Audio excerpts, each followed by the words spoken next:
Well, I think I'm ready to show you my new car. I've had it for a little over a month.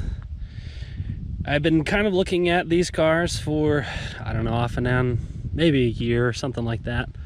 It's a car I've always wanted. I remember when they came out and I was pretty excited about them. Obviously they were extremely expensive at the time when they're new, but they've kind of got to the point to where they're somewhat affordable, and I thought, well, now will probably be the time. And if I play my cards right, the prices will go up, and if I ever think I need to sell it, I'll hopefully get some money back or be okay or whatever. I don't know. I don't have obviously have any intentions of selling the car, but you know, things change, and you never really want to put yourself in a situation where you lose a bunch of money. At least that's ideally, I mean, what most people want to do. Some people don't care, and I'm kind of both ways. I like to buy things that have the potential of retaining value, but also it's time not worry about it. So anyway, I'm rambling. It's a 2015 Camaro Z28.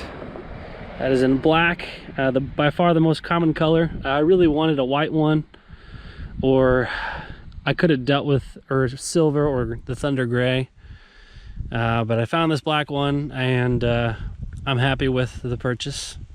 Despite the color, I'm planning on, well, I shouldn't say, I'd really like to find a wrap for the car.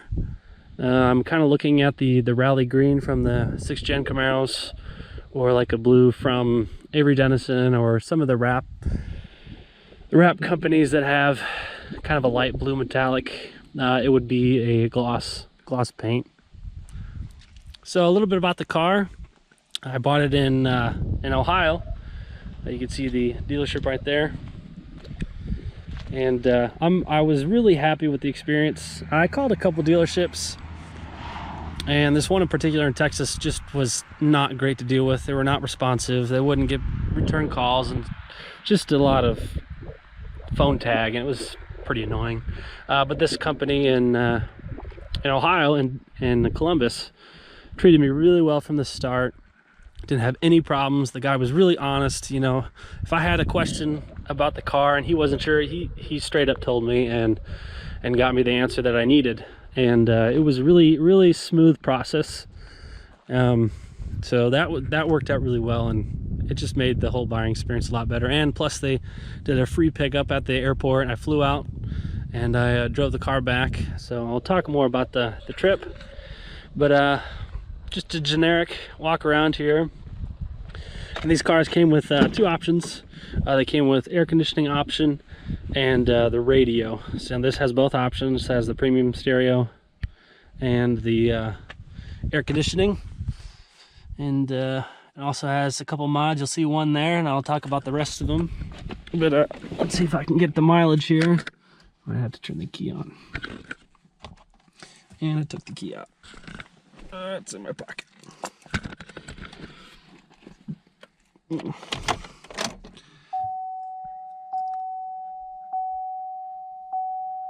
It is a bit chilly today, but not cold enough to get the car out. So let's see if I can cycle through here. You can kind of see there 13,159 miles. And you can see the shifter here. It's a Bowler. Camaro, 5th gen Camaro shifter. Not a fan of the ball personally. The button is not hooked up. I don't know if it would either be for nitrous or line lock or something drag racing related.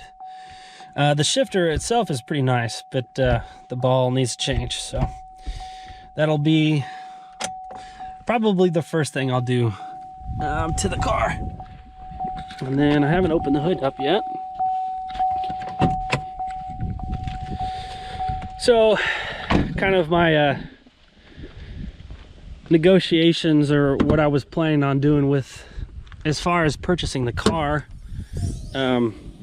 because they're pretty they're kind of all over the place as far as prices and as far as miles go. Some of them are down, you know, less than 1,000 miles, and some of them are in the 40,000 miles.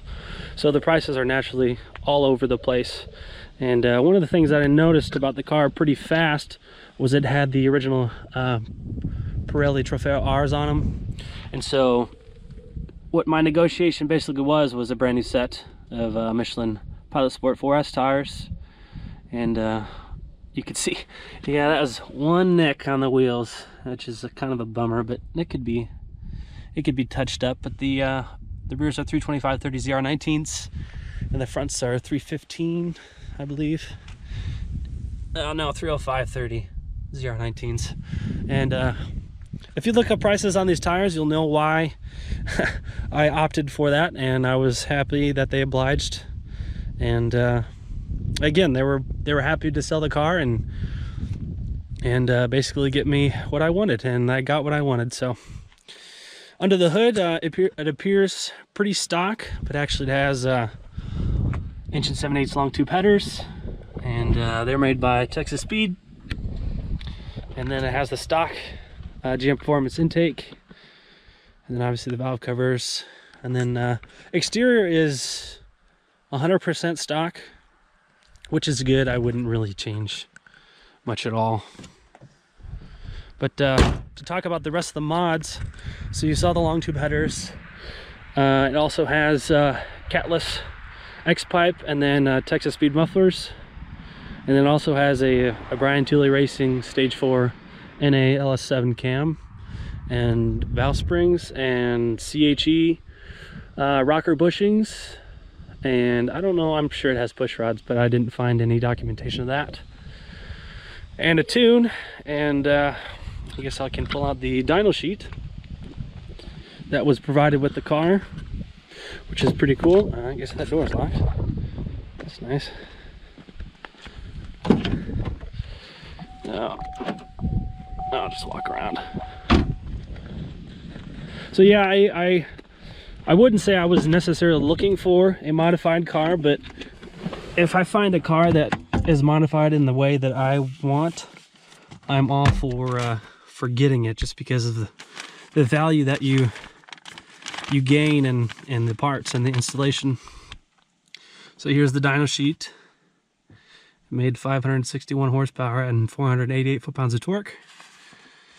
It's pretty healthy for basic bolt-on car. It's a lot of fun to drive, that's for sure. And I have the original window sticker here, which is also pretty cool.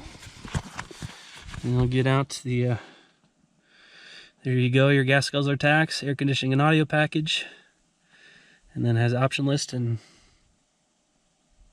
full price. So that's pretty much what they were going for, $75,000.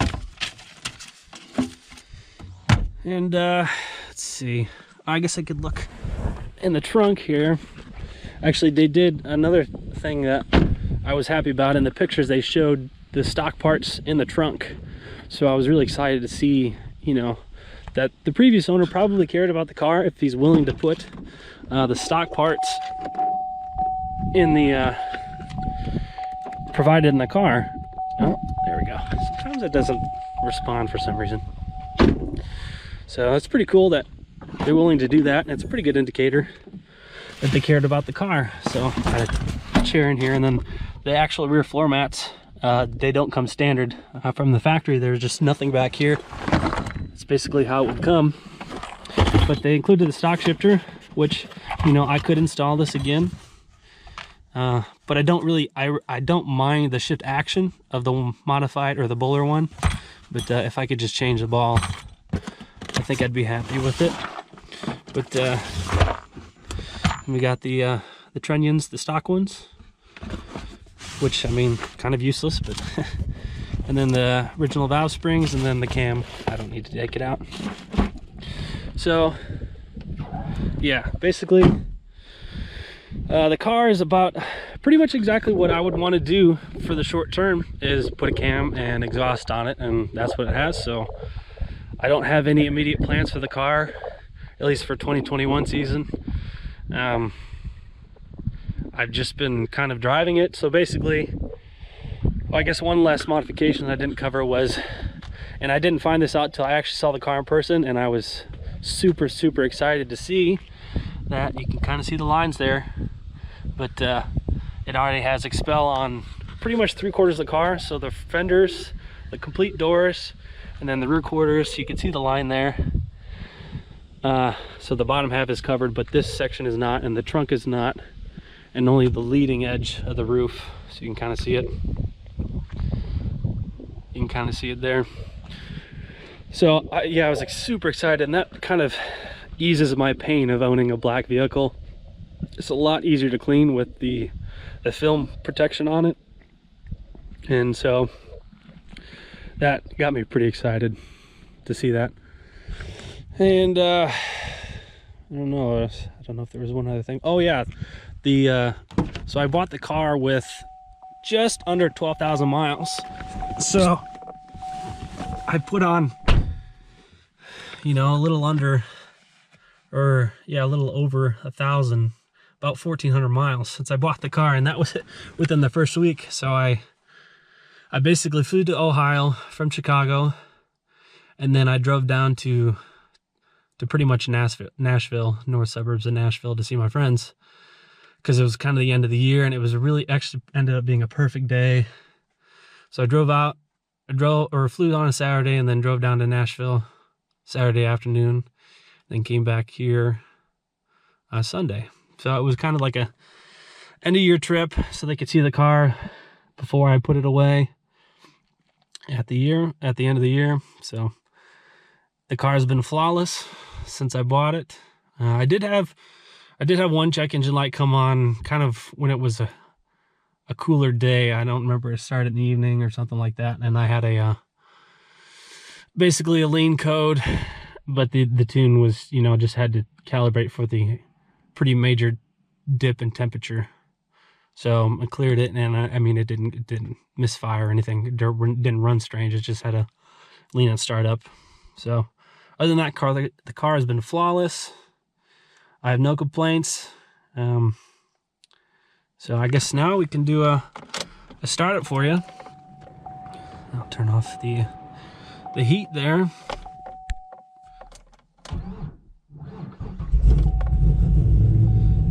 And you notice how the starter kind of stops when it's cranking over. It's kind of a known issue with the LS7s, and I think it's exaggerated even more with the cam on it, just because of the valve architecture puts a little bit more pressure on it. So basically, you know, I might need to address that in the future. It's been pretty consistent as far as starting. It's never not started. Actually, it kind of starts a little bit harder when it's warm, probably just because it has a little bit more cylinder pressure when the engine is heated up. But when it's cold, it turns over pretty good. So anyway, it's kind of a little thing that I was a little concerned with at first, but a little research proved that it's a common issue, and there's a fix of either, you know, going through OEM ones or getting a high torque or reduction style starter on it. It might be something that I do in the future, but for now, again, the car's been reliable and I haven't really worried about it since that.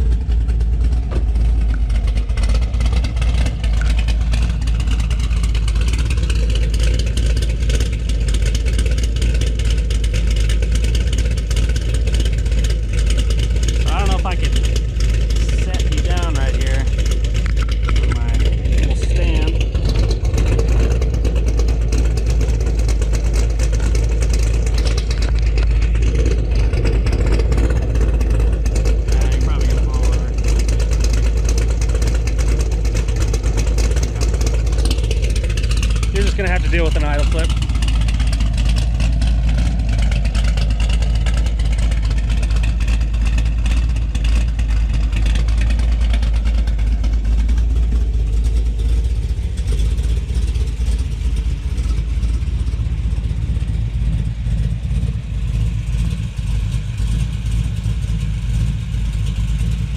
So, yep, that's the car. Pretty awesome to have a real LS pod car instead of a, you know, a regular old truck. But looking forward to enjoying it this year, this next coming car season, and probably plan on putting some more videos on the channel. Thanks for watching.